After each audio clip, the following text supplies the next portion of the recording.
त्यामुळे असा भगवंत यद्यत कर्म करोमि तत्तदखिलम शंभो तवाराधनम हे प्रामाणिकपणे आमच्या मनात यायला पाहिजे. सूर्यस्तपती यद भयात वर्षती इंद्रो दहत्यग्निही मृत्युश्चरती पंचमहा असं म्हटलंय. ज्याच्या तेजानी ज्याच्या भयानी सूर्यही तळपतोय. पंचायतन पूजा दिली आहे भगवत पूज्य आद्य जगद्गुरु शंकराचार्यांनी. पंचायतन पूजेमध्ये आपल्या देवघरात असणारे जे 5 देव आहेत त्यापैकी पहिली देवता गणपती बाप्पा, मग विष्णूची पूजा आहे, शिवांची पूजा आहे, शक्तीची पूजा आहे आणि 5वी देवता सांगितली पंचायतन पूजेमध्ये रोज जिची पूजा आपल्याकडून झाली पाहिजे अशी 5वी देवता आहे जी रोज आपल्याला प्रत्यक्ष दर्शन देते. पूर्व क्षितिजावर असणारा सूर्यनारायण पूर्वेलाच उगवतो ना. सुकापूरमध्ये इथं पूर्वेलाच, सगळ्या जगात तो पूर्वेलाच उगवतो. पण काही मंडळी मला असं म्हणतात, ताई तुम्ही जरी असं सांगत असाल तरी आमच्या घरामध्ये ती म्हणेल तिकडे सूर्य उगवतो. तिच्या मनावर असतं सगळं नाही का. त्यामुळे आपण म्हणतो ना, बरं बाई तू म्हणशील ती पूर्व दिशा. त्यामुळे असं सूर्यनारायण पूर्व दिशेला येऊन दर्शन देतो. पूर्व क्षितिज केशरी रंगाने सकाळी सकाळी तेजाची ती अत्यंत सुंदर अशी शलाका पूर्ण आकाशभर पसरलेली असते. आता हे बघायला आमची तरुण पिढी थोडी कंटाळा करते. जुन्या माणसांना हे दृश्य दिसतं किंवा हे सुख अनुभवायला मिळतं कारण आम्ही सगळे सूर्यवंशी नाही का. आम्हाला तो उगवता सूर्य बघायची फार सवय नाही आमच्या नवीन पिढीला. पण खरं सांगू का, कधीतरी आकाशात पसरलेला तो भगवा रंग बघावा. तो तेज देतो, तो स्फूर्ती देतो. आणि या काळामध्ये देव नाही असं म्हणणाऱ्यांना कधीतरी म्हणावं, बघ प्रत्यक्ष दर्शन देणारी ती देवता आहे आज. तुम्ही मूर्तीत देवाला पाहू शकत नसाल, तुकोबांनी पाहिलं, ज्ञानोबांनी पाहिलं, पण प्रत्यक्ष दर्शन देणारा सूर्यनारायण आज आम्हाला प्रत्यक्ष दर्शन देतोय. यावत चंद्र दिवा करो ज्ञानोबा तुकोबांचं तेज आम्ही त्यामध्ये पाहतोय. मंडळी, याच भगव्या रंगाचा अलीकडे अनेकांना त्रास होतोय. हा भगवा हटाओ यासाठी नारे दिले जात आहेत. या भगव्यासाठी अनेक जण जीव तोड मेहनत करून प्रयत्न करतायत. कुणीतरी मुंबईमध्ये मुलगी उभी राहते आणि ती म्हणते, सगळी मुंबई, सगळा मुंब्रा हिरवा करून टाकायचा आहे नाही का. मला असं वाटतं, भगवा हटवण्याच्या गोष्टी मग करा. तुमच्यात हिंमत असेल तर आधी पूर्व क्षितिजावर रोज एक भगवा उगवतो, तो भगवा आधी हटवून दाखवा. भगवा आमचा प्राण आहे.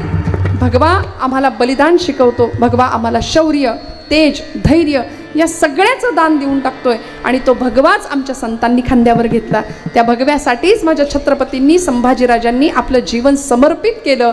आणि आम्ही या भगव्याचे पाईक आहोत. आपण हिंदू आहोत एवढं मनात पक्क ठेवावं.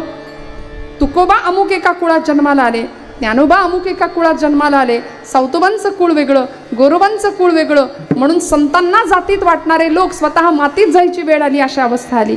त्यामुळे संतांना जातीत वाटायचं नाही. उलट आपण कुण्याही जातीचे असलो तरी आपण हिंदू आहोत एवढं जरी पक्क डोक्यात ठेवलं ना तरी आमच्यावर ज्ञानोबांची, तुकोबांची कृपा आहे बस. त्यामुळे या सगळ्या परंपरेचे आम्ही पाईक आहोत. ही परंपरा इतकी दिव्य आहे.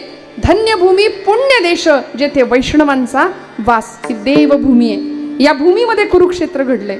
या भूमीमध्ये संभ्रांत झालेल्या अर्जुनाला भगवान गोपालकृष्णांनी गीतेचं अमृत प्राशन करायला दिलं.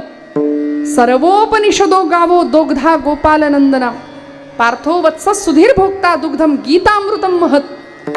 त्या गीतारूपी कामधेनूचं दोहन करून भगवंतांनी अर्जुनाला अत्यंत सुंदर असं अमृत प्राशन करायला दिलं. अर्जुनाच्या निमित्ताने तुम्हाला मला सगळ्यांनाच भगवद्गीतेचं तत्वज्ञान दिलं. अर्जुनाचं काय झालं होतं, संभ्रांत अवस्था होती. आपलेच नातेवाईक समोर पाहिले आणि परिस्थिती अशी झाली, सिदंती मम गात्राणी मुखंच परिशुष्यती. माझ्या घशाला कोरड पडली देवा, माझ्या हातातली शस्त्र गळून पडायला लागली, मी काय करू. माझीच माणसं समोर उभी आहेत. भगवंत म्हणले, तुझी आहेत ना, मग समोर का उभी आहेत. तुझी आहेत ना, मग तुझ्या बाजूला पाहिजेत. आणि आपला इतिहासच हा, हिस्ट्री रिपीट कशी होते बघा. जुन्या काळी टीव्हीला एक गाणं लागायचं, जुन्या माणसांना माहिती आहे. बातम्यांच्या आधी किंवा नंतर, आठवत नाही, ब्लॅक अँड व्हाईट टीव्ही. आमची माती आमची, ऐक नाही, चालीसह लक्षात आहे. मग मला अर्थ कळला, म्हटलं करेक्ट आहे. आमची माती आमचीच माणसं करतायत. नाही कळलं का? जग नाही आम्हाला आमची वाट लावत, आमची माती आमचीच माणसं करतात. या देशाला सुद्धा एक फितुरीचा रोग लागला होता. फितुरीचा रोग फार राष्ट्रघातकी, वैभवाचा लोळविते साथ फाटकी म्हणले. फाटकी साथ असली ना माणूस काही करू शकत नाही. म्हणून मी सुरुवातीला असं म्हटलं की आम्ही सगळे संत्र्यासारखे झालोय सध्या. दिसायला भगवा आहे वरनं, संत्री माहिती आहे ना, ऑरेंज दिसायला भगवा आहे, पण फोडल्यानंतर सगळ्या फोडी वेगळ्या. हा अमुक जातीचा, तो तमुक जातीचा, हा अमुक जातीचा, पण तिकडे कलिंगडासारखं काम आहे. वरून भेगा दिसत आहेत पण फोडल्यावर सगळे आत एकसंध आहेत. आम्ही नाही सावध झालो तर आमच्या भावी पिढीला, आमच्या पोरांना पाय ठेवायला जमीन शिल्लक उरायची नाही. इतका भीषण काळ आपण आजूबाजूला पाहतोय. हिंदू महासभेची सगळीकडे सध्या कार्यक्रम चालू आहेत मोठ्या प्रमाणामध्ये.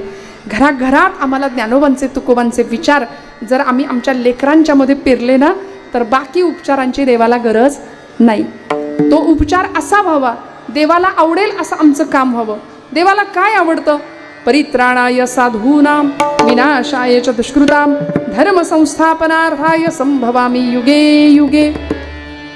याच्याकरता देवाने अवतार घेतलाय. धर्माचं परिस्थापना, धर्माची पुनर्संस्थापना, साधूंचं परित्राण आणि दुष्टांचा नाश. देवाच्या कार्याला आमचं वर्तन अनुकूल हवं. आमचं वर्तन देवाच्या कार्याला अनुकूल असावं. पण आमचं असं आहे, आम्ही देवाकडे जातो योजक म्हणून जातो, याचक म्हणून जात नाही. देवाकडे आम्ही योजना आणि याचना दोन गोष्टी आहेत. आम्ही देवाकडे याचना म्हणून, याचक म्हणून गेलो पाहिजे आणि देवालाच मागायचं असतं. देवाकडे जाऊन आपण काय करतो? देवाकडे जाऊन सगळा प्रपंच मागतो. घर माझं, दार माझं, मुलगा माझा, संसार माझा, प्रपंच माझा, तसा देवा तूही माझा असं आपण म्हणतो. पण मेरे तो गिरीधर गोपाल दुसरा न कोई असं फक्त मीराबाई म्हणू शकतात. त्याला धाडस लागतं. जनाबाई म्हणू शकतात अरे विट्या मूळ मायेच्या कारट्या, म्हणून जनाबाईंचे अभंग स्वतः पांडुरंग लिहितात. ही ताकद आपली नाहीये मंडळी, आपली नाही. कारण मी एक शब्द नेहमी वापरते, भक्तीच्या प्रांतामध्ये आपण थोडी लबाड माणसं आहे. आपण लबाडी कशी करतो की आपण देवाला सगळं मागतो पण देव मागत नाही. संतांनी देवाकडं देवालाच मागितलं आणि देवानी स्वतःला देऊन टाकलं संतांना. आनंद जीवनामध्ये परमानंदाची प्राप्ती झाली, भगवंत प्राप्त झाला आणि सेवेतलं जे सुंदर समाधान आहे ते सगळ्या संतांनी प्राप्त केलं मंडळी. म्हणून मी असं म्हटलं की जी परंपरा आम्हाला दिली आहे ना ती परंपरा आम्हाला उपासना पद्धती देते, आम्हाला व्रतवैकल्य देते, कर्मकांड शिकवते. 16 संस्कार आहेत आमच्या हिंदू धर्मशास्त्रामध्ये. या सगळ्या संस्कारांनी परिपूर्ण असलेलं आमचं जीवन एका उच्च शिखरावर जावं, आध्यात्मिक क्षेत्रातली सुंदर उन्नती व्हावी, अष्टसात्विक भावाचा त्याच्यावर पगडा असावा आणि असं सुंदर जीवन भगवंताच्याच पायावर शेवटी समर्पित व्हावं. असा माणूस जीवनाचा प्रवास असला पाहिजे. म्हणून म्हटलं सध्या अर्थापेक्षा परमार्थ कळायला आम्हाला वेळ लागतो, परमार्थाचा अर्थ कळायला वेळ लागतो, अर्थाचा परमार्थ लवकर कळतो. विठ्ठल विठ्ठल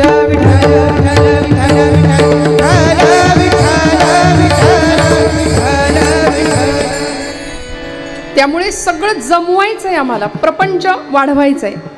समृद्धी महत्वाची आहे की सुख महत्वाचं आहे सांगा? बोला आता. म्हणून म्हटलं आपण सगळे मिळून करू आज. समृद्धी महत्वाची आहे की सुख महत्वाचं आहे? हा, समृद्धी, सुख महत्वाचं आहे. कारण समृद्धी भरपूर आहे, आम्ही वाढावं, समृद्धी वाढावी याकरता प्रपंच करतोय, याकरता खटाटूप करतोय, धडपडेपर्यंत आम्ही धडपडतोय. ते धड सुद्धा म्हणले शेवटी धडपडत नाही, इतकी धडपड करतो आयुष्याची, पण समाधान आणि सुख आम्हाला प्राप्त होत नाही. ते सुख मिळवण्याच्या धडपडीमध्ये आम्ही आमच्या वाट्याला दुःखालाच परत निमंत्रण देतोय. सुखाचा काटा उचलला, नाणं उचललं सुखाचं की त्याच्या मागे दुःखाचा काटा आपोआप आहे हे आम्ही विसरतो. त्यामुळे जगी सर्व सुखी असा कोण आहे, विचारी मना तूची शोधून पाहे. समर्थांनी मनाला प्रश्न विचारला, कोण आहे जगामध्ये सगळ्यात सुखी कोण आहे? तर संतांना विचारलं तर संतांनी उत्तर दिलं, आम्ही तेणे सुखी म्हणा विठ्ठल विठ्ठल मुखी. आमच्या सुखाचं कारण आमच्या मुखाला विठ्ठल नामाचा स्पर्श आहे. आपलं काय? आपलं काय? सांगा ना. आमचं असं झालंय, आम्ही सुखाच्या अपेक्षेत धावत असता पंचज्ञानेंद्रिय, पंचकर्मेंद्रिय आणि 11वं इंद्रिय एक आहे, त्याला मन नाव दिलंय. आणि ते मन आहे पण दिसत नाही. जागतिक आरोग्य परिषद, वर्ल्ड हेल्थ ऑर्गनायझेशननी त्या मन नावाच्या इंद्रियाला एकादश इंद्रिय म्हणजे ते 11वं इंद्रिय आहे असा दर्जा दिला. ते मन आहे पण दिसत नाही. मग आमचं मन सगळीकडे धावतं. एवढंच नाही, विभूती योगामध्ये भगवान गोपालकृष्णांनी त्या मनाला, ते मन म्हणजे माझी विभूती असं सांगितलंय. इंद्रियाणाम मनश्चास्मी, सकल इंद्रियांच्या मध्ये मन नावाचं इंद्रिय ते म्हणजे मी आहे असं भगवंत सांगतात. मासानाम मार्गशीर्षोस्मी, 12 महिन्यांच्या मध्ये मार्गशीर्ष मास मी. प्राण्यांमध्ये सिंह म्हणजे मी, फुलांमध्ये गुलाब पुष्प म्हणजे मी, आणि पांडवानाम धनंजय, हा 5 पांडवांच्या मध्ये अर्जुना तू म्हणजे मी आहे. अशी विभूती देव जेव्हा सांगतात तेव्हा मन म्हणजे मी भगवंत म्हणतो. आणि म्हणूनच तू मन हे मीची करी, माझी या भजनी प्रेम धरी, सर्वत्र नमस्कारी मज एकाते, सर्व धर्मान परित्यज्य मामेकम शरणं व्रज. ही कृष्णावतारामध्ये भगवंतांनी आपल्या सामर्थ्याची दिलेली प्रचिती आहे. रामावतारामध्ये तेच प्रभू रामचंद्र स्वतःची ओळख सांगतात. आत्मानं मानुषं मन्ये रामं दशरथात्मजं. मी माणूस म्हणून जन्माला आलोय, दशरथाचा आत्मज म्हणजे मुलगा म्हणून जन्माला आलोय. मनुष्यत्वाच्या सगळ्या मर्यादा मला लागू पडतात असं प्रभू रामचंद्र म्हणतात रामावतारात. इकडे गोपालकृष्ण मी अमर्याद पुरुषोत्तम आहे, पूर्णावतार आहे, सर्व धर्मान परित्यज्य मामेकम शरणं व्रज असं ज्यावेळी गोपाळकृष्ण स्वतःच्या सामर्थ्याची प्रचिती अर्जुनाच्या निमित्ताने आपल्या सगळ्यांना करून देतात, त्यावेळी आम्हाला कळलं पाहिजे की भगवंताला प्रसन्न करून घेण्याकरता बाकीचे उपचार आम्हाला आवश्यकच आहे. पण तीर्थयात्रा, जप, तप, ध्यान, धारणा, समाधी या सगळ्या अवस्थांपेक्षा सुद्धा त्या दाताराला प्रसन्न करण्याकरता नेमकं काय लागतं? अभंगाचं प्रथम चरण. अवघ्या उपचारा, अवघ्या उपचारा, अवघ्या उपचारा, अवघ्या उपचारा, अवघ्या उपचारा,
एकदा जोरदार सगळ्यांसाठी.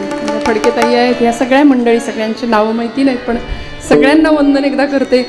गायन क्षेत्रातली सगळी मोठी मंडळी बिडकर महाराजांसारखी इथं उपस्थित आहेत महाराज, सगळीच मंडळी. पण तरीसुद्धा बघा ना की जिजाऊ आईसाहेबांनी राजांना घडवलंय. जिजाऊ आईसाहेबांना खूप मोठं स्थान आहे महाराष्ट्राच्या इतिहासामध्ये.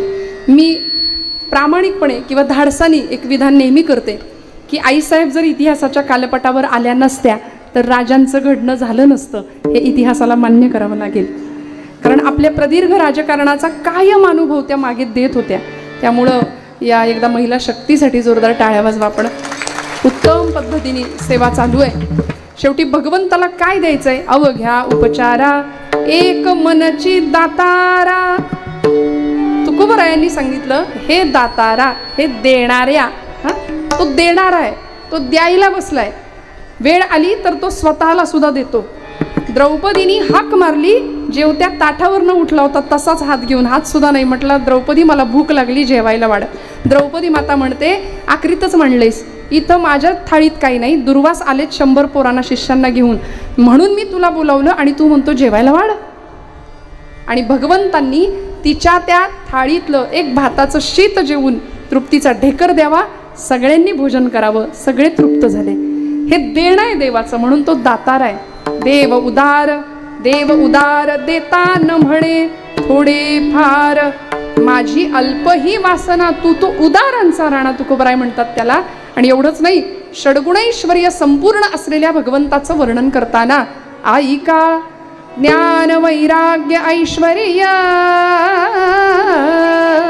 बोलताना पण थोडंसं रिवर्ब चालू राहू द्या.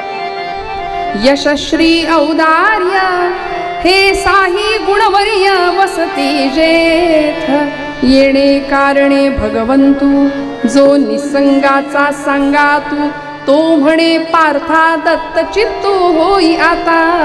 काय सुंदर वर्णन केलं. त्यातलं 6 गुणांमधलं एक वर्णन आहे, एक गुण आहे भगवंतांचा, औदार्य.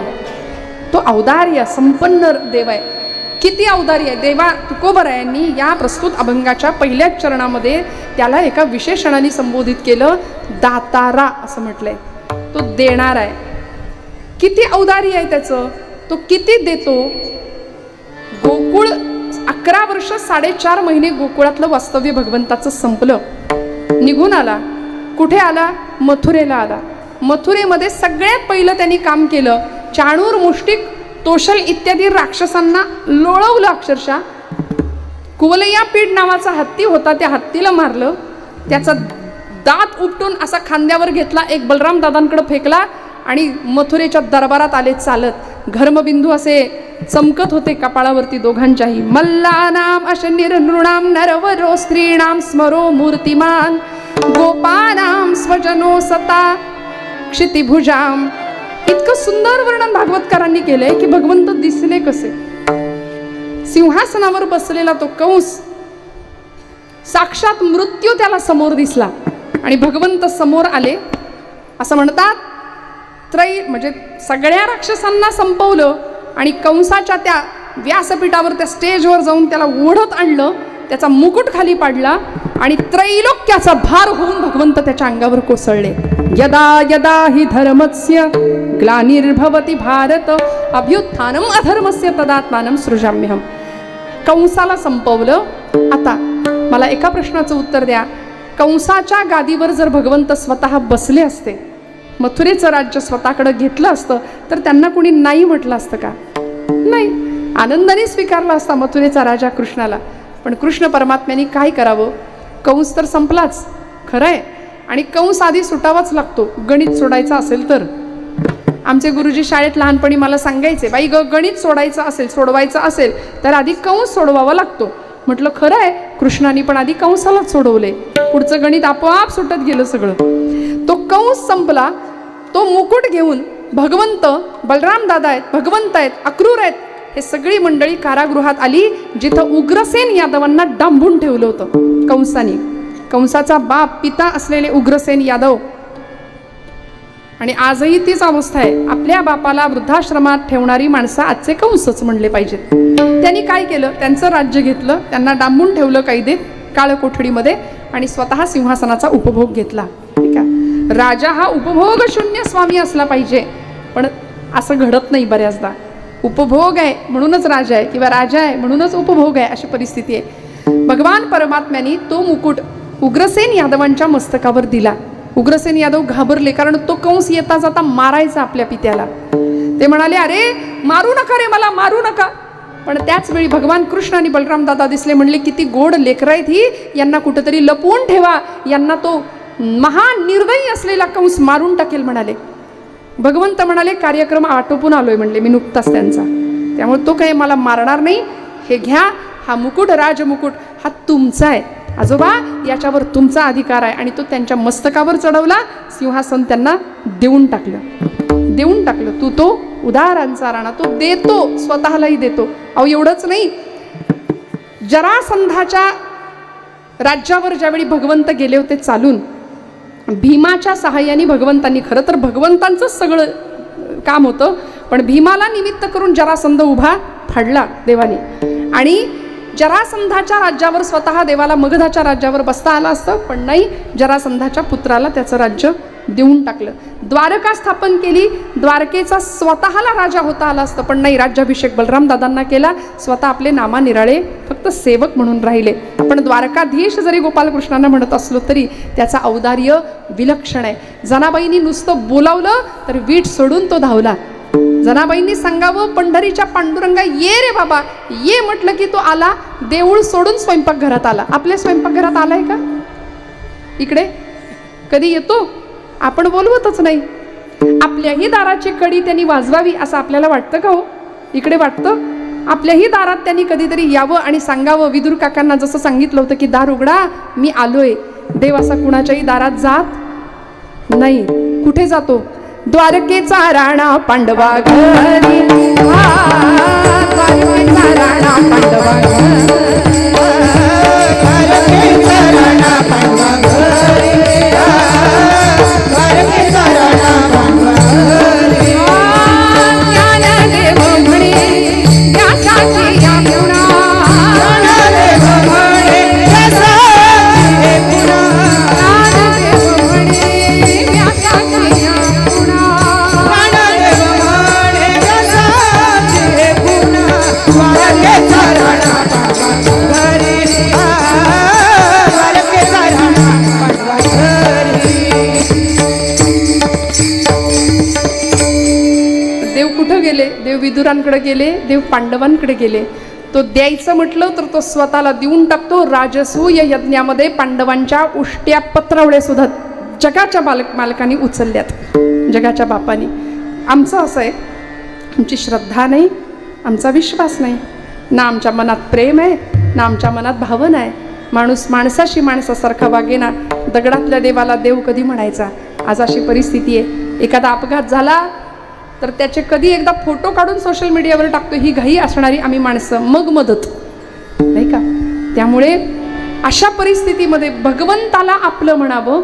त्याला उपचार देत असताना समर्पण कशाचं असावं? तुकोबाराय उत्तर देतात, एक मनची दातारा. तू काय देतो? तुला देऊन टाकतो. मग आम्हाला जर तुला द्यायचं असेल तर काय द्यावं लागतं? एक मनची दातारा अवघ्या उपचारा, एक मनची दातारा. देवा, तुला अन्य कुठल्याही उपचारांची गरज नाही. खरं तर बाकीचे उपचार बाजूला राहू देत एक वेळ, पण आमचं मन तुझ्या पायाशी गेलं पाहिजे. आणि आमचं नेमकं इथंच अडतं. आमचं मन सगळीकडे धावतं पण इथं येत नाही. मंडळी, ज्ञानोबरायांनी नेवाशामध्ये एक चमत्कार घडला माऊलींकडून. काय हो? मराठी भाषेचं देशिकार लेणं जन्माला आलं या भूमीवर. नेवाशाच्या मंदिरात ज्ञानोबरायांचे शब्द घुमत होते आणि सच्चिदानंद बाबा लिहून काढत होते. शके 1272 टीका केली पै ज्ञानेश्वरे, सच्चिदानंद बाबा आदरे लेखकू झाला. आणि ज्ञानोबराय सांगतायत, आज बाबांनी ज्ञानेश्वरी लिहिली नसती, त्याही आधी सच्चिदानंद पंत कुलकर्णी म्हणजे बाबाजी पंत थावरे, त्यांचं प्रेत ज्ञानोबरायांनी उठवलं, सच्चिदानंद नामकरण दिलं आणि मग हे एवढं दिव्य कार्य त्यांच्याकडून करवून घेतलं. काय उपकार आहेत यांचे. बाबांनी ज्ञानेश्वरी लिहिली नसती तर आपल्या घरात ती ज्ञानेश्वरी आली नसती. आणि आपण असंही ती वाचतो का? नाही. आमच्या मनामध्ये श्रद्धेचा भाव कमी आहे. पैस नावाचा खांब, त्या खांबाला ज्ञानोबरायांनी पाठ दिली आणि ज्ञानेश्वरी सांगायला लागले. त्या खांबानी ज्ञानोबरायांचं मुखकमल नसेल पाहिलं, पण महाराष्ट्राचं संचित असं आहे की त्या खांबाचं मंदिर झालं. त्यांनी ज्ञानोबरायांचं तोंडही नाही पाहिलं, नुसती पाठ पाहिली, पण त्या खांबाचं आज मंदिर आहे. भला मोठा सभामंडप आहे. नेवाशात आपण कधी गेला असाल तर तो खांब काही निर्दयी नतद्रष्ट माणसांनी ज्ञानोबराय नेवाशाहून आळंदीला जेव्हा गेले त्या काळामध्ये, नंतरच्या काळामध्ये सुद्धा, म्हणजे ज्ञानोबरायांच्या समाधीनंतर सुद्धा अलीकडच्या काही काळामध्ये तो खांब उकरून काढण्याचा प्रयत्न केला होता. ते बुद्धिवादी असतात बघा, ज्यांना बुद्धी आहे की नाही याबद्दल वाद असतो. ज्यांना बुद्धी आहे की नाही याबद्दलच वाद असतो ते बुद्धिवादी. फार डोकं, फार तर्क चालवतात. मला कधी कधी असं वाटतं यांच्या बुद्धीवरनं अशा मीठ मोहऱ्या उतरून टाकाव्यात. कारण तुकोबरायांचं वैकुंठगमन यांनी चर्चेत आणलं, ज्ञानेश्वरांची समाधी यांनी चर्चेत आणली, ज्ञानोबराय 1 2 3 4 ज्ञानोबराय असावेत म्हणाले, तेही चर्चेत आणलं. असंख्य गोष्टींवर चर्चा केली आणि स्वतःचा भाव किंवा श्रद्धा किती कमी आहे हे महाराष्ट्राला दाखवून दिलं. तो पैस नावाचा खांब उकरून काढण्याचं काम केलं असं सांगितलं जातं. अशी कथा आहे की त्या पैस खांबाचं म्हणजे मूळ कुठं लागलंच नाही, कितीही खोलवर उकरत गेलं तरी तो खांब काही संपत नव्हता. शेवटी त्या जागेतून रक्त यायला लागलं तेव्हा खणकाम थांबवलंय. आणि मग सोनोपंत मामा दांडेकर आणि देगलूरकर महाराज ही सगळी मंडळी त्या पायाभरणीला आणि त्या कलशारोहणालाही उपस्थित होती. आणि एवढा मोठा सभामंडप आणि आज पैसखांब उभा आहे. हीच घटना ज्ञानेश्वरांच्या समाधीच्या प्रकरणामध्ये घडलेली आपल्याला माहिती आहे. मन नाही धाव घेत तिकडे, श्रद्धा कमी पडते, म्हणून हे अशा गोष्टी सुचतात. 70च्या दशकातली गोष्ट आहे. माऊलींच्या ज्ञानेश्वरीवर आज आम्ही आमची श्रद्धा आहे म्हणून डोकं टेकतो. माझी माऊली म्हणून मिठी मारतो. महाराष्ट्राचं संचित आहे. 2च दैवत अशी आहेत आणि 2च तीर्थक्षेत्र अशी आहेत की जिथं स्पर्श दर्शन आहे आपल्याला, पांडुरंग परमात्मा. आणि काय सुंदर उभा आहे माझा भगवंत. अवताराची राशी तो हा उभा विटेवरी, शंख चक्र गदा पद्मसहित करी. अवताराची राशी तो हा उभा विटेवरी,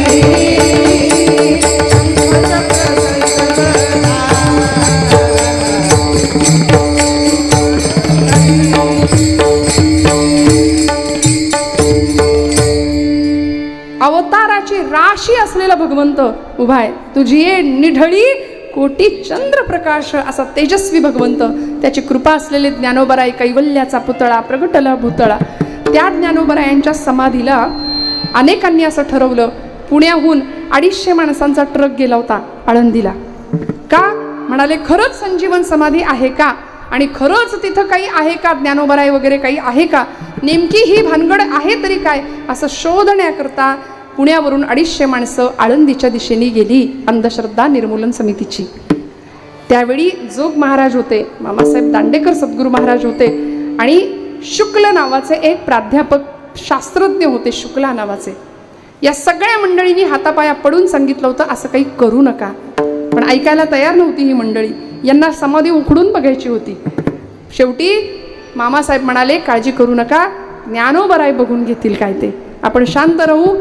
आळंदीच्या मंदिराच्या बाहेर या मंडळींना उभं करायला सांगितलं आणि ही मंडळी काम करणार.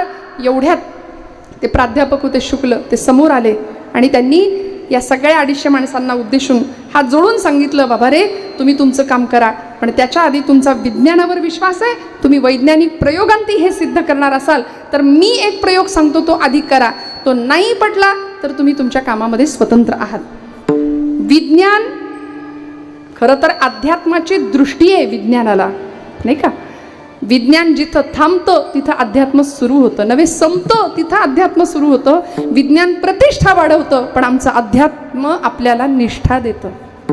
सध्या निष्ठेचा विषय सगळा गुळगुळीत होऊन बसलाय. निष्ठा राहिली नाहीये कुठं. निष्ठा हा शब्द आम्ही 1000 वेळा वापरू. देशनिष्ठा आहे, पतिनिष्ठा आहे, अजून धर्मनिष्ठा आहे, पितृनिष्ठा आहे, पितानिष्ठा आहे, सगळ्या निष्ठा आम्हाला माहिती आहेत. झालंच तर पक्षनिष्ठा आहे. पक्षनिष्ठा माहिती आहे ना. आज मी तुम्हाला पक्षनिष्ठेविषयी सांगतो असं महाराज बोलायला उभे राहतात, पण तुमचा कितवा पक्ष असं म्हणावं लागतं. ही निष्ठा. रात्रीत सगळं बदललेलं असतं.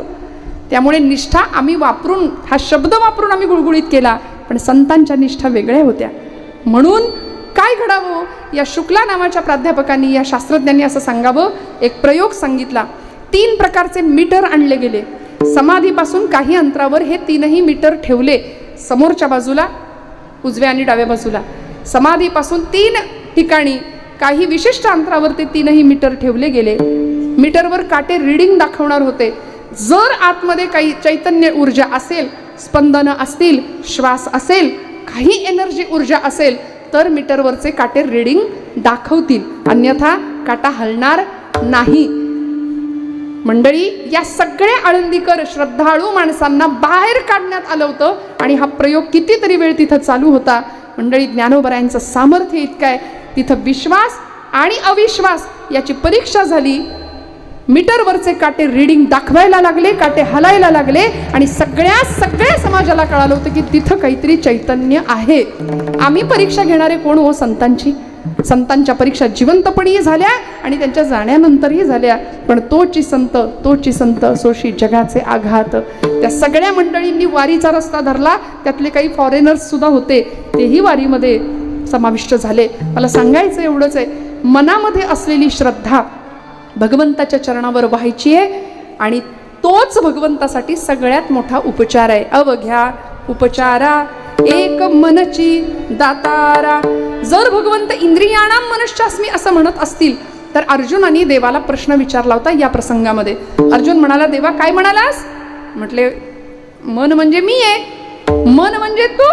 हो म्हणले, मन म्हणजे मी आहे. नक्की? नक्की, मन म्हणजे मी. देवा, अर्जुनाने या प्रसंगात देवाला प्रश्न विचारला, देवा जर मन म्हणजे तू असशील तर अथकेन प्रयुक्तोयम पापंचरति पुरुषः अनिच्छन्नपि वार्ष्णेय बलादिव नियोजितः. वार्ष्णेय हे भगवंतांचं सहस्रनामातलं एक नाम आहे. देवा, जर मन म्हणजे तू असशील तर अथकेन प्रयुक्तोयम पापंचरति पुरुषः. माणूस पाप कर्माला प्रवृत्त का होतो? आणि पाप शरीर नाही करत, पाप मन करतं आणि मग शरीराकडून क्रिया घडते. आमचं मन जर दूषित असेल तर समाजामध्ये दिसणारा अत्याचार, अन्याय, बाहेर जर आपण पाहिलं, वर्तमानपत्र उघडलं, सोशल मीडिया बघितला, तर मस्तक सुन्न होऊन जातंय. इतकी आज मन आमची कलुषित झालेली आहे. त्या मनात येणारे वाईट विचार आणि मग शरीराकडून घडणारी सगळी कर्म आज आपण आजूबाजूला पाहतो. माणसं या मेंदूमध्ये, या मस्तकामध्ये अक्षरशः डस्टबिन सारखा वापर होतोय. सगळा कचरा तिथं भरवून ठेवलाय आम्ही हृदयात. सगळा कचरा, वासनेचा, द्वेषाचा, मत्सराचा, तिरस्काराचा, ईर्षेचा, राग, लोभ, मद, मत्सर सगळं भरून ठेवलं आणि कुणाच्या घेण्यात नाही, कुणाच्या देण्यात नाही. ज्ञानोबरायांची विश्वात्मक दृष्टी आहे. वासुदेवम सर्वमिती हे तो समस्त हि श्री वासुदेवो.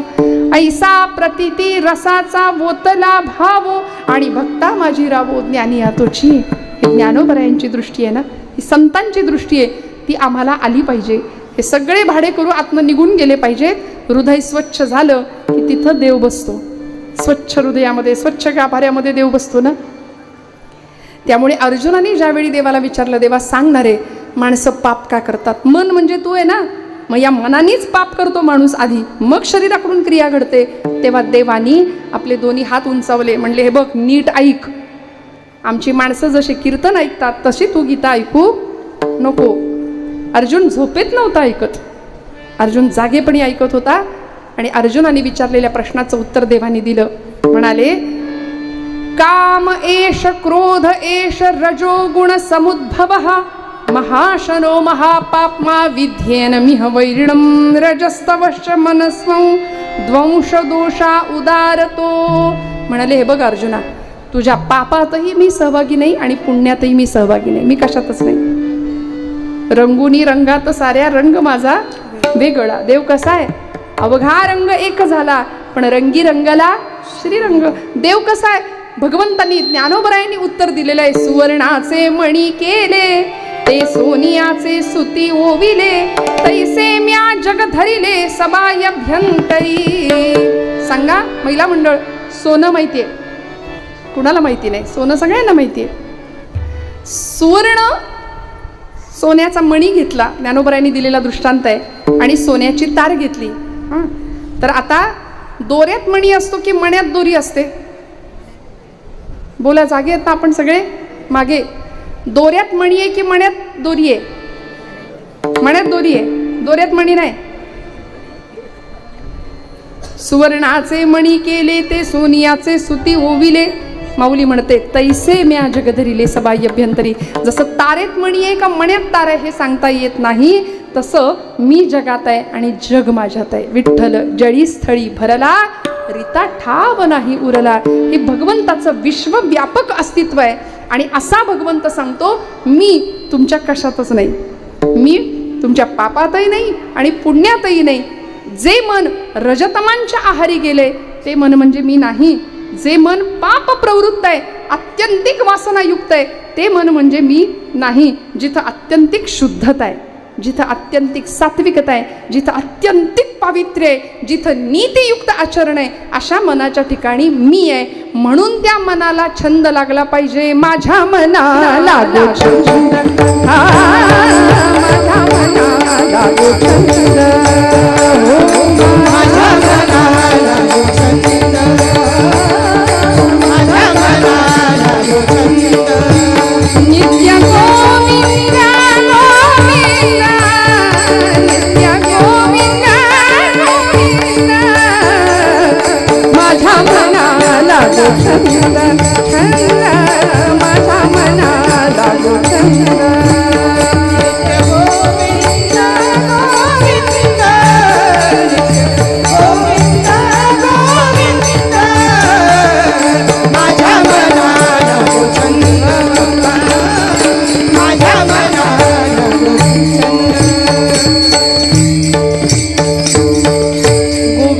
गोविंद मना लागलिया छंद.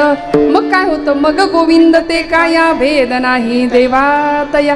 ते मन सगळ्या उपचारांना काय कारण आहे किंवा देवाला काय द्यायचंय ते मन द्यायचंय. अवघ्या उपचारा एक मनची दातारा. म्हणून ते मन सात्विक करायचं, शुद्ध करायचं, पवित्र करायचं आणि त्या मनाच्या ठिकाणी भगवंताचं अधिष्ठान ठेवायचं. किती सोपं काम आहे बघा. इतकं सोपं अध्यात्म आहे. आम्हाला वाटतं अध्यात्म म्हणजे फार काहीतरी अवघड आहे आणि आम्ही आमच्या तक्रारीच आयुष्यातल्या संपवत नाही. कायम तक्रारींनी भरलेलं आयुष्य असतं आमचं, कायम. पण मला सांगा ना, ज्ञानोबरायांच्या वाट्याला काय आलं होतं? आई वडिलांना देहांत प्रायश्चित्त घ्यावं लागलं. आळंदीच्या ब्रह्मसभेने निर्णय दिला होता, देहांत प्रायश्चित्त घ्या. विठ्ठलपंतांनी आणि रुक्मिणी आईसाहेबांनी सांगितलं, भूदेव तुमचा निर्णय आम्हाला मान्य आहे. म्हणून त्याच रात्री प्रयाग क्षेत्रावर जाऊन आपला देह संगमामध्ये विलीन करून टाकला.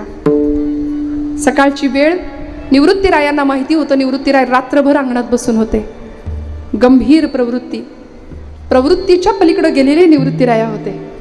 आणि निवृत्तीरायांनी कसा बसा औंढा गिळावा, आपल्या लेकरांना, आपल्या तीनही भावंडांना सांभाळण्याचं वचन आपल्या आईला दिलं होतं निवृत्तीनाथांनी. त्यामुळे रडायची परवानगी त्यांना नव्हती, आता फक्त सांभाळायचं होतं. शेवटी झुंजू मुंजू झालं आणि पक्ष्यांचा किलबिलाट जसा कानावर पडायला लागला ना, तसे ज्ञानोबा माऊली, सोपान काका, मुक्ताबाई, आईसाहेब बाहेर आल्या आणि निवृत्ती दादांना विचारू लागले सगळे, दादा आई बाबा कुठे आहेत रे, आई बाबा कुठे आहेत? निवृत्ती दादांनी सांगावं, मुक्ते हे बघ ते पिंपळाच्या झाडावरचं पक्ष्यांचं एक घरटं दिसतंय का? अगं त्या घरट्यात ती पिलं दाणा टिपत असताना त्यांच्या आईवडिलांना एक घार आली आणि ती घेऊन गेली. पण ती पिलं दाणा टिपायचीच राहिली नाही, ती दाणा टिपतायत. तसं आपल्या आईवडिलांना पंढरपूरला जावं लागले बरं. पांडुरंगाकडे गेलेत आपले आईवडील. आई देवाघरी गेली एवढं ऐकल्याबरोबर मुक्ताबाई सांगतात, दादा आई देवाघरी गेली? अरे ती तर रोजच जाते, आत्ता येईल सिद्धेश्वराला जाऊन, आत्ता येईल अश्वत्थ वृक्षाला फेऱ्या मारून प्रदक्षिणा घालून. अरे दादा, निवृत्तीरायांना औंढा गिळता येईना, हंबरडा फोडला आणि सांगितलं, मुक्ते आई कधीच न येण्याकरता गेली आहे, आई बाबा कधीच न येण्याकरता गेलेत. एवढं ऐकल्याबरोबर मुक्ताई आईसाहेबांनी निवृत्तीरायांना विचारावं, दादा आई गेली, बाबा गेले, मग आता तुला आई कुठली रे? 4 वर्षाच्या होत्या आईसाहेब फक्त. तुला आई कुठली? त्यावेळी निवृत्तीराय ढसाढस रडतायत. मुक्ताई आई साहेबांना कवटाळून घेतलं आणि सांगितलं, मुक्ता, आजपासून तू माझी आई, तू माझी आई. मुक्ताई झाल्या. मुक्ता नाही, मुक्ताई. आद्यत्रय जननी देवांची. इतकं सोसलं, पण मनाच्या अधिष्ठानामध्ये फक्त परमात्मा होता. परमात्म्याला तक्रार नाही केली. अहो, आई वडील निघून गेले, सगळ्या गावाला कळलं, सगळी आळंदी आली सांत्वन करायला. कुंभारवाड्यातली एक मावशी आली होती, पदराचा बोळा तोंडात खुपसून मुक्ताबाईंना सांगावी लागली, मुक्ते, फार छळलं ग तुझ्या आई वडिलांना या आळंदीच्या ब्राह्मणांनी.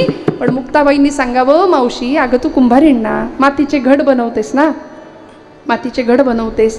मंडळी, 2 मातीचे मडके जर समोर असतील तर दोन्ही मडक्यांसाठी मूळ पदार्थ वापरलाय तो म्हणजे माती.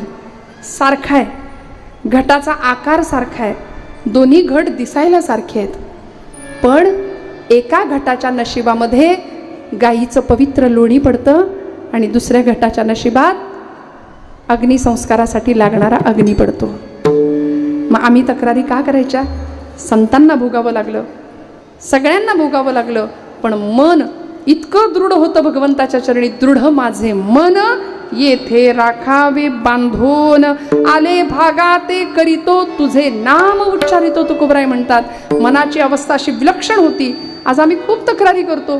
त्यामुळं कुणाच्या वाट्याला सुंदर आयुष्य आहे, कुणाच्या वाट्याला अडीअडचणींचा संघर्षाचा काळ आहे, पण भगवंत ज्याच्यासाठी जे योग्य आहे ते देतो. घटाघटाचे रूप आगळे, प्रत्येकाचे दैव वेगळे, तुझ्या विना ते कोणाला कळे, मुखी कुणाच्या पडते लोणी, कुणामुखी अंगार,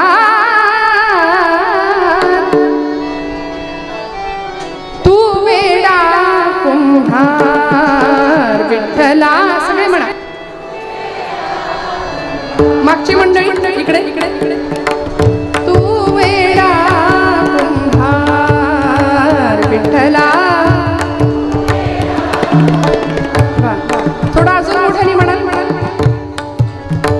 हिरड्याचा नावरती देसी मातीला का. क्या बात है बाबा, वा वा.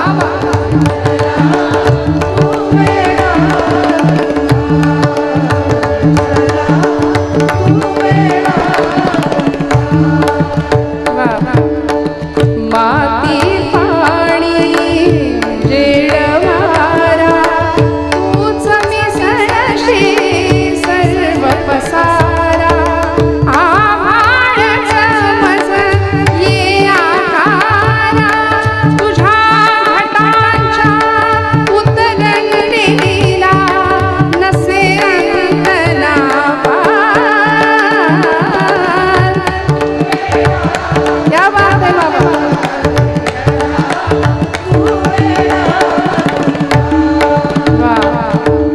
टाळी वाजवा स्वतःसाठी. म्हणून म्हटलं होतं आजचं कीर्तन आपण सगळ्यांनी मिळून करूया, फक्त पाकिट नाही मिळून मिळणार. ढल ढल.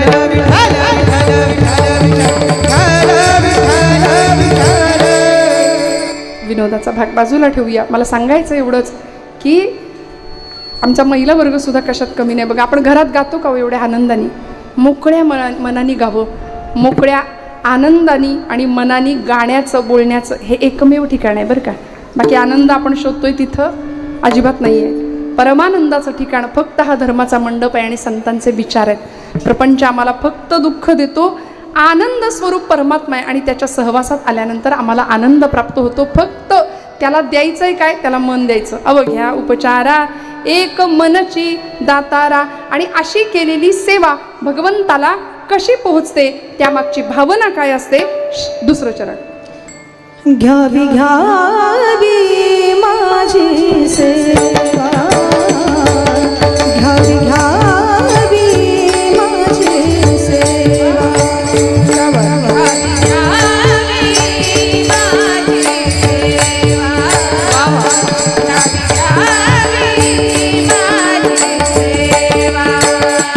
घ्यावी घ्यावी माझी सेवा, घ्यावी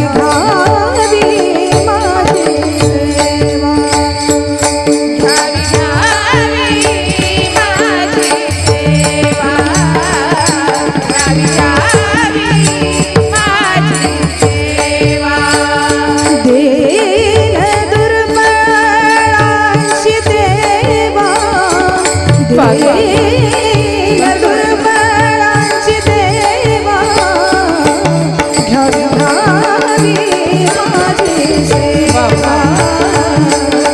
घ्यावी घ्यावी माझी सेवा दीन दुर्बळांची देवा दीन दुर्बळांची देवा घ्यावी घ्यावी माझी सेवा घ्यावी घ्यावी माझी सेवा घ्यावी घ्यावी माझी सेवा दीन दुर्बळांची देवा दीन दुर्बळांची देवा दीन दुर्बळांची देवा घ्यावी घ्यावी माझी सेवा दीन दुर्बळांची देवा दीन दुर्बळांची देवा दीन दुर्बळांची देवा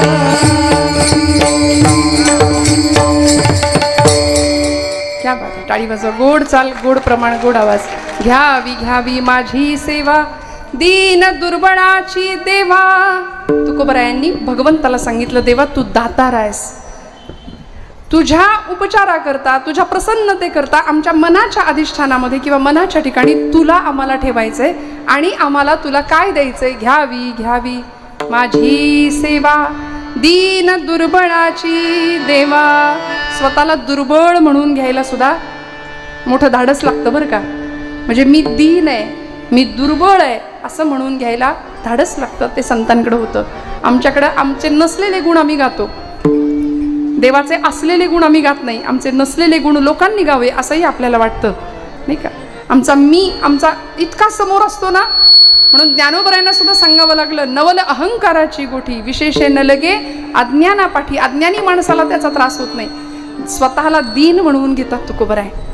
आणि खरंच एकेकाळचे तुका शेठ असलेले, घरामध्ये प्रचंड श्रीमंती असलेली तुकोबराय, पण तरी सुद्धा दारिद्र्य बघता बघता डोळ्यासमोर येतं आणि आहे ते सगळं पांडुरंगाला देतात आणि पत्नीला सांगतात, नको चिंता करू वस्त्रा या पोटाची, माऊली आमुची पांडुरंग. कशाला चिंता करायची? ज्यांनी चोच दिली आहे तो चारा देतो. चिंता अजिबात करायची नाही. आम्ही काय करतो? आम्ही चिंतेचं चिंतन करतो. चिंतेचं चिंतन केल्यामुळे वाट्याला येते चिता. मग चिंतन कशाचं करायचं? म्हणाले चैतन्याचं चिंतन केल्यानंतर आम्हाला चैतन्य प्राप्त होतं, पांडुरंग परमात्मा भेटतो. मग त्या दिशेने जात असताना अध्यात्मामधला, परमार्थामधला सेवेचा एक सुंदर मार्ग आम्हाला संत देतात. घ्यावी घ्यावी माझी सेवा. सेवा खूप महत्त्वाची आहे मंडळी. सेवा देशसेवा आहे, धर्मसेवा आहे, देवसेवा आहे, राष्ट्रसेवा आहे. रोज आपण जर जपमाळ करत असाल ना, तर एक माळ राष्ट्राय स्वाहा इदन्न मम एवढं जरी म्हटलं ना, तरी सीमेवर लढणाऱ्या जवानांना थोडंसं आयुष्य जास्तीचं मिळेल. शत्रूची गोळी कधी छाताड भेदून जाईल माहिती नाही. ती मंडळी तिथं लढतायत म्हणून आपण इथं गुण्या गोविंदांनी कीर्तन प्रवचन ऐकू शकतो, जगू शकतो. मला असं वाटतं, आपल्या सीमेवर आपल्या काळजाच्या तुकड्याला, मांसाच्या गोळ्याला पाठवायला आईवडिलांचं काळीज वाघाचं लागतं. प्रचंड यातना ती माऊली सोसते, त्या व्यक्तीची पत्नी सहन करते. म्हणून मी का म्हटलं, या लक्ष्मीचा गौरव का करायचा आपण? प्रचंड मोठा त्याग आहे त्या पाठीमागे. सेवा देशाची आहे, सेवा धर्माची आहे. त्या धर्मसेवेसाठी औरंगजेब 1000 वेळा म्हणत होता, संभा धर्म बदला, किसी हिंदू को नहीं मिली इतनी इज्जत मैं तुझे दे दूंगा, तमाम दख्खन की सुभेदारी तुम्हें बहाल की जाएगी. संभाजी आपला धर्म बदला. संभाजीराजे म्हणाले, अरे हट, मला काहीच नको. तुझ्या या बेगडी वैभवापेक्षा माझ्या बापाचं स्वाभिमान नावाचं वैभव कितीतरी श्रेष्ठ आहे, कितीतरी श्रेष्ठ आहे. त्यामुळे सेवा केली धर्माची, सेवा केली देशाची. आणि बरं मोठ्याने तरी करूया. धर्मवीर छत्रपती श्री संभाजी महाराज की हर हर. जटाटवी गलत जल प्रवाह पावित स्थले गले मलम्य लंबितं भुजंग तुंग मालिका. मट्ट मट्ट मन्निनाद वट्ट मर्वयं चकार चण्ड ताण्डवं तनोतु नः शिवम्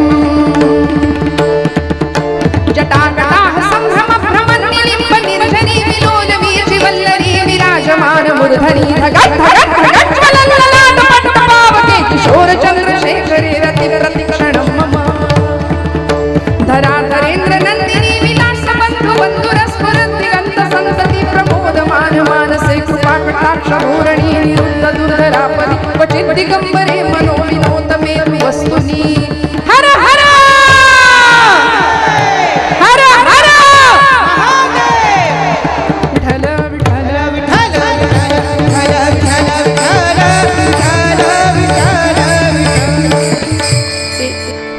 तुमची भावना मी समजू शकले, पण आमच्या तरुणाईचा आवाज असा पाहिजे. ते आपला आवाज हे मतदान आहे, हे आवाज हे मतदान आहे. आपला आवाज नाही वाढला तर नको त्यांचे वाढतायत, एवढं लक्षात घेऊया. आपल्या धर्मासाठी आपला आवाज वाढवावा लागेल, आपल्या देवतांचा आपल्या महापुरुषांचा जयघोष करावा लागेल. तरुणाईचं मन मनगट आणि मेंदू बळकट असावा याकरता आमच्या महापुरुषांनी देहाचं समर्पण केलंय. पण दुर्दैवानी तेजस्विता, तपस्विता आणि तत्परता हे 3 गुण असले की आम्ही तरुण ठरतो. स्वामी विवेकानंदांनी तरुणाईच्या व्याख्या सांगितल्यात. जो तेजस्वी आहे, जो तपस्वी आहे आणि जो तत्पर आहे तो तरुण. पण सध्याचा तरुण संध्याकाळ झाली की धरून आणावा लागतोय. परिस्थिती आहे. अहो, घराघरामध्ये वडील जर रोज शिवलिंगाला अभिषेक घालत असतील, रोज महादेवाला अभिषेक घालत असतील, तर मुलगा सुद्धा तेच करणार आहे. आई रोज संध्याकाळी देवाला दिवा लावताना पाठे पर्वचे म्हणत असेल तर मुलगी घरातली तेच करणार आहे, तिला नाही सांगावं लागणार. आई जर व्यवस्थित असेल तर मुलगी व्यवस्थितच असणार आहे. घरातले वडील रोज धर्माचरण उत्तम करत असतील तर मुलगी तेच करणार आहे. पूर्वीचा काळ बघा, एक विशिष्ट 80च्या दशकामध्ये किंवा 90च्या दशकापर्यंत, आता झेनझीचा काळ आहे सगळा, नाही का? बरोबर आहे ना? कशाचा मागमूस नाही, कशाची पर्वा नाही, फिकीर नाही. वडील घरात आले की घरातली मुलगी ओढणी सावरून व्यवस्थित उभी राहत होती, बसत होती. आता कसेही लोळतात, हे मी माझ्या पदरचं नाही, घराघरातलं सांगतेय. कानामध्ये हेडफोन घालून कुणीतरी आपल्याला मोठं वडीलधारा आपल्याशी बोलतंय, हेडफोन काढून काय एवढा आदर भरपूर आम्हाला दिला तरी. अशी परिस्थिती झाली. आज परिस्थिती ही आहे. वडील जर रोज पानपट्टीवर जाणार असतील तर मुलगा ही आज तेच करणार आहे. वडील जर रोज सरकार मान्य होत असतील तर पुढचा काळही, पुढची पिढीही तेच करणार आहे. मग ज्ञानोबरायांना का सांगावं लागलो? येथ वडील जे करीती तया नाम धर्म ठेवीती त्याची येर अनुष्ठिती. खूप जबाबदारी आहे तुमच्या माझ्यावर, मोठ्या माणसांवर खूप जबाबदारी आहे. मंडळी, आजचा पुढचा काळ. परवा पुण्यामध्ये एका कॉलेजच्या समोरून जात होते, मला असं वाटलं नुकती बॉम्बस्फोटात उद्ध्वस्त होऊन आलेत की काही पोरं. इतके कपडे फाटलेली 10 ठिकाणी. म्हणजे यांच्या घरात माणसांपेक्षा उंदरं जास्त आहेत की काय असं वाटावं, इतकी ते कुरतडलेल्या त्या जीन्स. बरं, कुठे आम्ही चाललो, फाटलेली जीन्स ब्रँडेड म्हणून मॉलमध्ये मिळते 5,000ला आणि साधी जीन्स 1000पर्यंत चांगली मिळते. हे कशाचं लक्षण आहे? भोगवाद आणि चंगळवादाच्या आहारी जाणारी आमची पिढी. सेवेचं महत्त्व नाही कळत. काय असते सेवा? तुकोबरायांना का सेवा सांगावी लागली? घ्यावी घ्यावी माझी सेवा दीन दुर्बळाची देवा. आता असं आहे, आमचं कान असून आम्ही बहिरे आहे, वाचा असून आम्ही मुके आहोत. म्हणून आमच्या नाथांना लिहावं लागलं, नाही ऐकले हरी कीर्तन, नाही ऐकले हरी कीर्तन, नाही ऐकले हरी कीर्तन, नाही ऐकले हरी कीर्तन, नाही केले पुराण श्रवण, हो नाही केले पुराण श्रवण, नाही केले पुराण श्रवण, नाही केले पुराण श्रवण. गर्भी बाहिरा झालो या गुणे, गर्भी बाहिरा झालो या गुणे, बहिरा झालो या जगी, हा बहिरा झालो या जगी, बहिरा झालो या जगी, बहिरा झालो या जगी. माता माऊली पाचारिता, माता माऊली पाचारिता, शब्द नाही दिला मागता, शब्द नाही दिला मागता. एका जनाला जनार्दनी शरण आता, एका जनार्दनी स्मरण आता, बहिरा झालो या जगी, बहिरा झालो या जगी, बहिरा झालो या जगी, बहिरा झालो या जगी.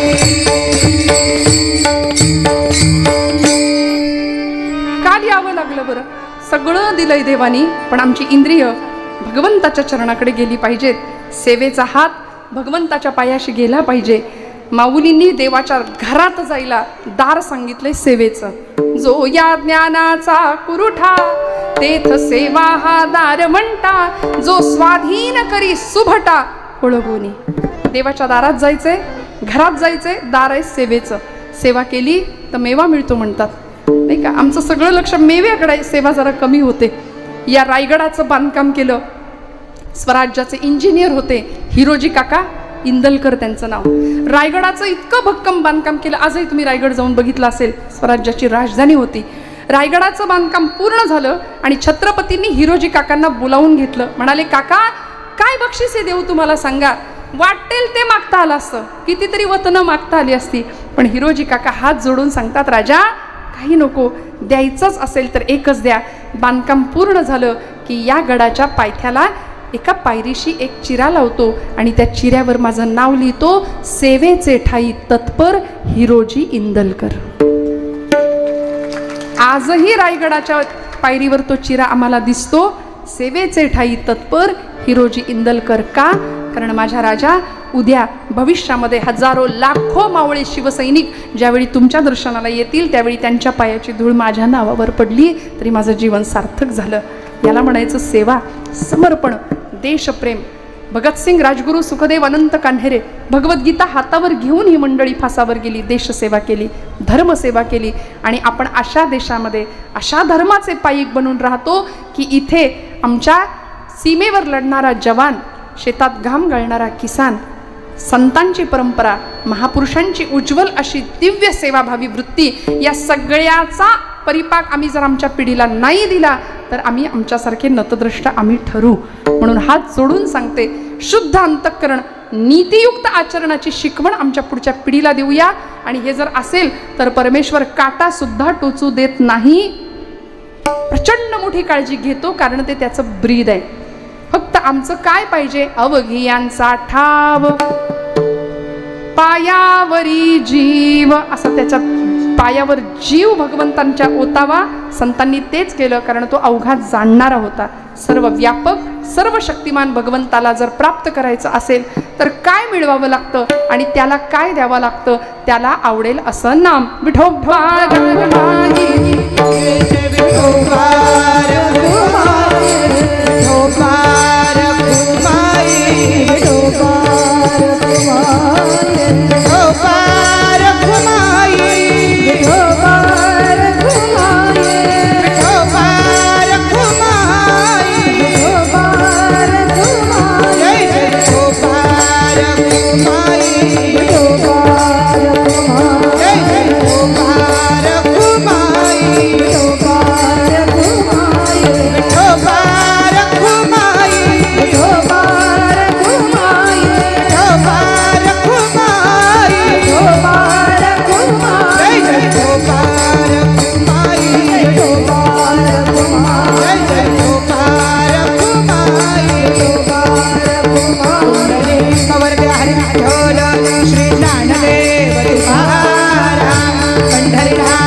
जगद्गुरु श्री संत तुकाराम महाराज की जय. आदिशक्ती मुक्ताई माते की जय.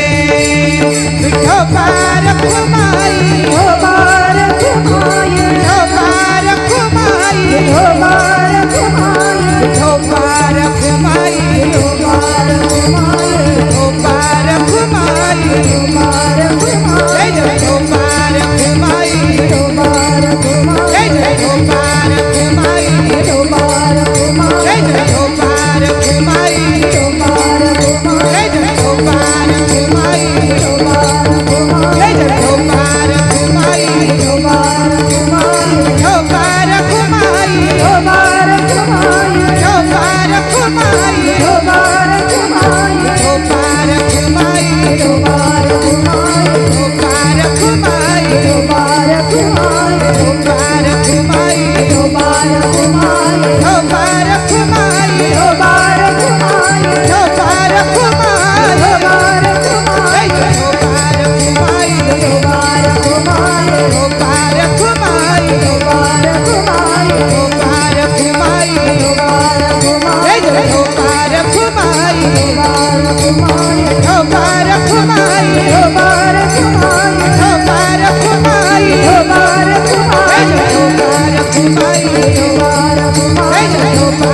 घ्या उपचारा एक मनची दातारा घ्यावी घ्यावी माझी सेवा दीन दुर्बळाची देवा अवघियांचा ठाव पायावरी जीव घ्यावी घ्यावी माझी सेवा दीन दुर्बळाची देवा. मंडळी, संबंध महाराष्ट्रामध्ये सध्या मला असं वाटतं कीर्तनकारांना जी VIP ट्रीटमेंट दिली जाते ती कुणालाच नसेल. इतकं कीर्तनकारांवर आपण प्रेम करता. पण मी एक सांगू का, या हारांपुढं मी कायम हार पत्करते. कारण हे हार आम्हाला नाही, हे हार ज्ञानोबांना आहेत, हे तुकोबांना आहेत. इतका सन्मान आपण कीर्तनकाराचा करता, कीर्तनकारांवर प्रेम करता. आणि आज या गादीकडून, परवाच आमचे पाटील महाराज कुठेतरी बोलले होते की या गादीकडून समोरून अपेक्षा आता वेगळ्या होत आहेत आणि मागणी तसा पुरवठा होतोय, नाही का. लोकांना काय गरजेचं आहे त्यापेक्षा लोकांना काय हवं आहे ते दिलं जात आहे. त्यामुळे या गादीकडून या अपेक्षा चुकीच्या आहेत. या गादीकडून ज्या अपेक्षा समाजाकडून होत आहेत त्या अपेक्षा पूर्ण करायला हास्य जत्रा नावाचा शो आहे, कपिल शर्माचा शो असतो, सगळे शो असतात. त्यामुळे इथे तुमच्या माझ्या फक्त उद्धाराची चर्चा व्हावी या गादीवर. म्हणून आपण जो सन्मान करताना मला असं वाटतं की हा सगळा सन्मान या गादीचा आहे. महाराष्ट्रात लाखो कीर्तनकार आहेत, हजारो लाखो कीर्तनकार आहेत, येतील जातील. मी म्हणते कीर्तनकारांना एक वेळ नका प्रेम देऊ, पण या गादीवर आपली निष्ठा कायम ठेवा. कारण ही गादी अनादी काळापासून चालत आली आहे. या गादीवर आपल्या निष्ठा वाहूया, तिला त्या आपल्या निष्ठा समर्पित करूया आणि अत्यंत सुंदर पद्धतीने आपल्या मनातल्या भावना आपण भगवंतापर्यंत पोहोचवता आहात. सुंदर प्रपंच आणि परमार्थ याची सांगड घालत आपलं जीवन प्रवाह पुढे चालू आहे. असं म्हणतात प्रपंचामध्ये कायम आपल्या देव पाहिजे, घरात आपल्या देव आला पाहिजे, नाही का. आपण प्रपंचामध्ये देव सोडून सगळ्याचा विचार करत असू तर आमचा प्रपंच सुखाचा कधीच होऊ शकत नाही. सगळं आहे प्रपंचात, पण समाधान नावाची श्रीमंती मिळू शकत नाही. समाधान बंगला आहे मोठा आणि बंगल्याला नाव दिलंय समाधान. घरात तिन्ही काळी 3 ऋतू असतात दिवसभरात, नाही का. घरात दुपारी फार तापलेलं असतं, संध्याकाळी पावसाळा, नाही का, असं चालूच असतात 3 ऋतू. त्यामुळे मला एवढंच म्हणायचं आहे की या सगळ्या परिस्थितीमध्ये समाधान नावाची श्रीमंती आपल्याला मिळाली पाहिजे. ती समाधान नावाची श्रीमंती फक्त संतांच्या चरणाजवळच मिळू शकते. सर्वशक्तिमान असलेल्या भगवंताचं व्यापकत्व आम्हाला एकदा कळालं की मग आमचा अहंकार निघून जातो आणि परमार्थ मार्गातला सगळ्यात मोठा अडसर तो आहे. तो परमार्थ मार्गातला अडसर अहंकार नावाचा तो एकदा निघाला की मन निष्पाप होतं, निर्मळ होतं आणि त्यामध्ये काय होतं, तुका म्हणे देहा भरिला विठ्ठल विठ्ठल विठ्ठल, तुका म्हणे देहा भरिला विठ्ठल विठ्ठल विठ्ठल, तुका म्हणे देहा भरिला विठ्ठल.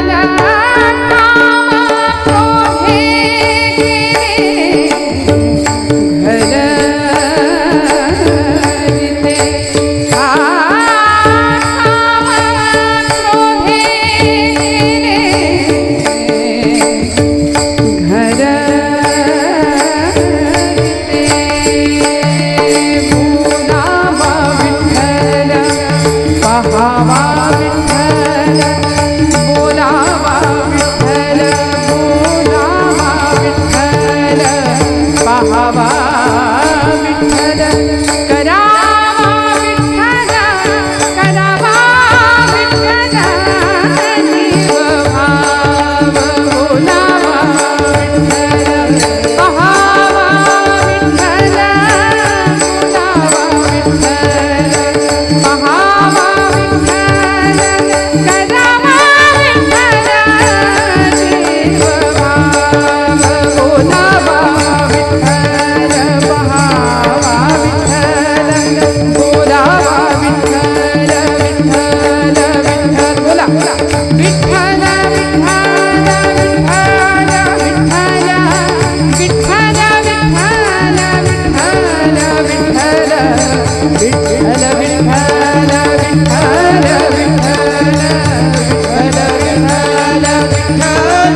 कीर्तनामध्ये इथं काय घेऊन यायचं किंवा कशाचं आमचं समर्पण असलं पाहिजे. मी असं नेहमी म्हणते, इथं आल्यानंतर आमचे पाय चौरंग बनले पाहिजेत, आमचे हात बिल्वपत्र बनली पाहिजेत, डोळे समया बनल्या पाहिजेत आणि हृदय गाभारा बनला पाहिजे. तुकोबराय शेवटच्या चरणात हाच विषय सांगतात. चित्ताचे आसन, चित्ताचे आसन,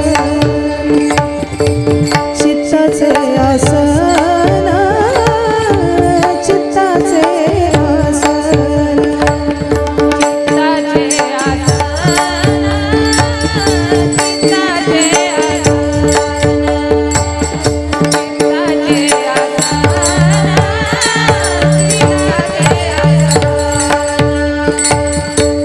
चित्ताचे आसन, चित्ताचे आसन,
चित्ताचे आसन तुका करीतो कीर्तन घ्या